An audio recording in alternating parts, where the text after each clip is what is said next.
આગામી દિવસોમાં અંકલેશ્વર જીઆરડીસીમાં આવેલ જોગર્સ પાર્ક ખાતે શિવાજીની પ્રતિમાનું અનાવરણ ભાજપ પ્રદેશ અધ્યક્ષ સી.આર. પાટીલના હસ્તે કરવામાં આવનાર છે।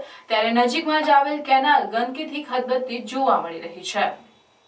આગામી દિવસોમાં અંકલેશ્વર જીઆરડીસીમાં આવેલ જોગર્સ પાર્ક ખાતે શિવાજીની પ્રતિમાનું અનાવરણ ભાજપ પ્રદેશ અધ્યક્ષ સી.આર. પાટીલના હસ્તે કરવામાં આવનાર છે, જેની તૈયારીના ભાગરૂપે અંકલેશ્વર નોટિફાઈડ ઓથોરિટી એરિયા દ્વારા જોગર્સ પાર્કની આગળ બ્લોક સહિતના લોખંડની એંગલો રોડ ઉપર ચમકદાર રંગ રોગાનની કામગીરી કરવામાં આવી રહી છે, પરંતુ નોટિફાઈડના અધિકારીઓને નજીકમાં જ આવેલી કેનાલમાં ખદબદતી ગંદકી દેખાતી નથી। સમગ્ર અંકલેશ્વર શહેર તેમજ જીઆરડીસી જીએનએફસી તળાવ વિસ્તારમાં આ જ પાણીનો ઉપયોગ કરવામાં આવે છે। આ કેનાલના પાણીમાં દારૂની બોટલોથી લઈ અન્ય ચીજ વસ્તુઓ પણ જોવા મળી રહી છે। આખું કેનાલ દુર્ગંધયુક્ત કચરાથી ખદબદી રહી છે। જીઆરડીસી નોટિફાઈડ એરિયામાં મોટી સંખ્યામાં રહીશો રહે છે।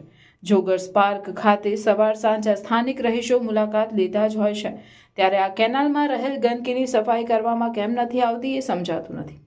સફાઈ માટે મોટી મોટી વાતો કરનાર સરકારી કચેરીઓ, અધિકારીઓ, નેતાઓ, ઔદ્યોગિક અગ્રણીઓ આ અંગે બેધ્યાન કેમ બની ગયા છે? આગામી દિવસોમાં ભાજપ પ્રદેશ અધ્યક્ષ આવતા હોય તો આવી ગંદકીથી ખદબદતી કેનાલને પણ સાફ કરવી જરૂરી બની રહે છે।